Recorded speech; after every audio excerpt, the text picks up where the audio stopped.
Hello, hello. Hi, everyone. Hope you. It's a pleasure having you here today.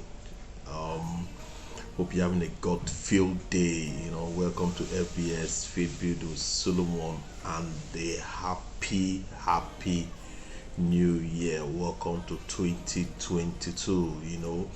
By the Spirit of God, this year is the year of the Lord, according to Deuteronomy chapter 31, verse 8. And it says, let me just read that to encourage us. And I want us to also use Holy Scripture for this year. Ponder on it, hold it to your hearts, and trust God. Deuteronomy 31, verse 8. And it says, the Lord Himself goes in front of you, and He will be with you. He will never leave you nor forget you. Do not be afraid that you will fail. Wow, what a promise, what an assurance for this year. I know a lot of us have aspirations, goals, expectations.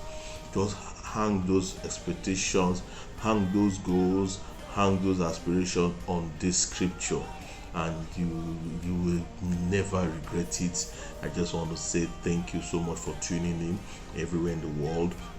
Welcome to FBS Faith Building with Solomon. And on today's verse of the day is taken from Titus chapter 2, verse 11. And it says, God has shown us clearly how very kind He is. Of course, God is kind. He has now come to save all. Now, what is this particular scripture trying to tell us today on today's Bible verse?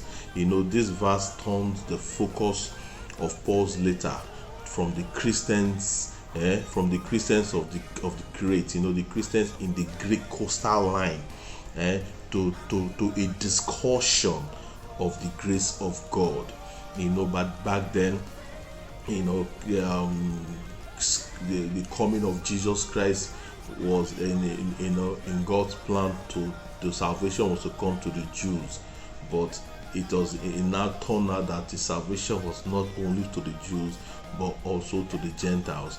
And now Paul is now taking this particular gospel to the Gentile and starting from the Christians in the Crete and in the Greek coastal line, and the person actually running this particular vision is Timothy, and that's what this particular verse is all about.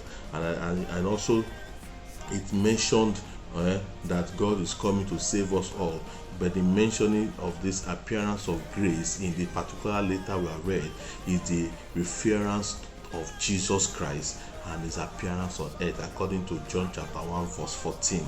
The grace Jesus brought was responsible for the bringing salvation to all people.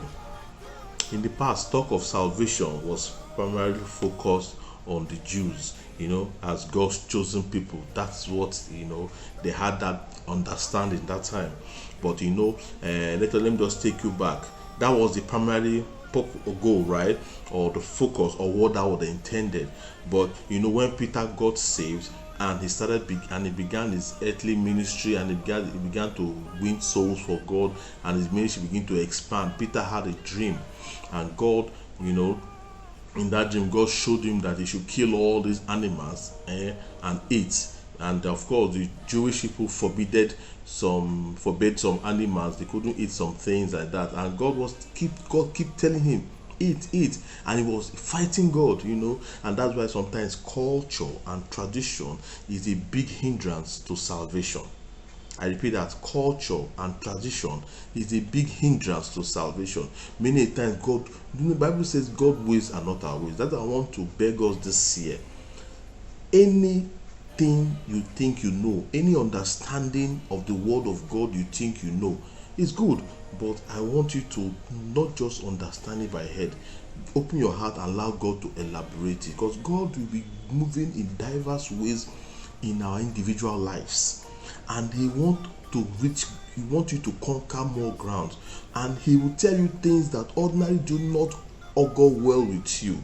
Do not fight with God. Just allow God to lead you. That's a deviation of today, but that God Holy Spirit wants to drop that so that He can encourage us. Now going back to what I'm saying, in the past, talk of salvation was primarily to focus on the Jews as God's chosen. However, with the coming of Jesus Christ, that's where the game changed. The coming of Jesus Christ. Remember, let me take you back to a scene when a woman that the daughter was severely vexed. The demon had possessed the daughter and she was ravaged by a demon. And the woman had to run to Jesus Christ, begging Jesus Christ to deliver the daughter. And the disciples that are around Jesus Christ began to tell Jesus Christ, "Change this woman again away because she's a Gentile. It is not for her to receive this particular healing." And Jesus Christ even called her a dog, that the salvation that this particular man you're asking for are for the children of God. I am not a child of God, you are a dog. But then the woman understood that the coming of Jesus Christ was a game changer. And Jesus knew that this woman knew something that the rest of us have not yet known, and she got her healing. So, however, like I said earlier, the coming of Jesus Christ is a message of salvation, and was spreading to both the Jews and the Gentiles. Both the Jews and the Gentiles. So this concept is especially important in this letter. So that's why it was important that they wrote it. It's important. So since Titus was a Gentile, you see, so now the word of God. So Titus was a Gentile that was leading the church in the coastal line of the Greek. The coastal line of the Greek to salvation. And that's why Apostle Paul was one of the most important apostles in the Bible. Because the Apostle Paul had a lot of mentees, a lot of people that he spoke the word of God and they ran with the vision. So Paul developed this particular theme, of human unity. Because then there was a division of so the Greek was seen lesser than the Jews. The Jews were seen like the Almighty. So now Apostle Paul, in his theme of unity, of human unity, as well and as he wrote in a lot of his writings, especially in Galatians chapter 3 verse 2, and he says he wrote that being Jew, being Gentile, being free, being slave, being male or female is irrelevant. And we are all equal. Why did he say that? According to Colossians chapter 3 verse 11. Colossians chapter 3 verse 11. It says, Paul again says that race and ethnicity are meaningless in the term of a relationship with Christ. Are meaningless. Because God does not even see us as anything than his children. He created us all. So that's why we need this year to let the love of God be spread in our hearts. So this particular Bible verse is to let us know that God is set to do something new in our lives, and we should not try to restrict him. And I want us to just have two prayers and before we end this particular verse of the day.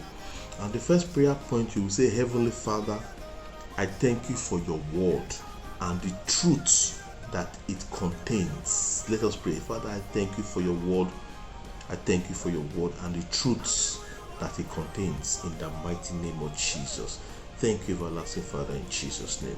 Second prayer point, we say, Father, this year, let me experience your grace in all areas of my life, in the mighty name of Jesus. Father, Lord, let me experience grace in all areas of my life, in the name of Jesus, in every aspect of my life, in all my doings, in all decision making, in my choices, in everything. Let me experience grace in my family, in my marriage, in my business, in my political pursuits, in my academical pursuits, in anything, in my business. Father, Lord, let me experience grace, unmerited favor, grace in the name of Jesus. One more prayer point that is really dropped in my mind. Say, Father, lead me according to your righteousness. Father, lead me according to your righteousness. Give me the strength not to fight with you when you are leading me, in the name of Jesus. Give me the wisdom to discern that you are leading me, in the name of Jesus. Thank you, mighty God, for in Jesus' precious name we pray. Amen. And on this note, I want to say a very big thank you for taking time out to listen to the word of God and the verse of the day. Do have a wonderful day, a wonderful month, and of course throughout this year, have a great year. And remember, this year is the year of the Lord. Stay blessed. I remain your humble host, Solomon. See you next time. God bless you.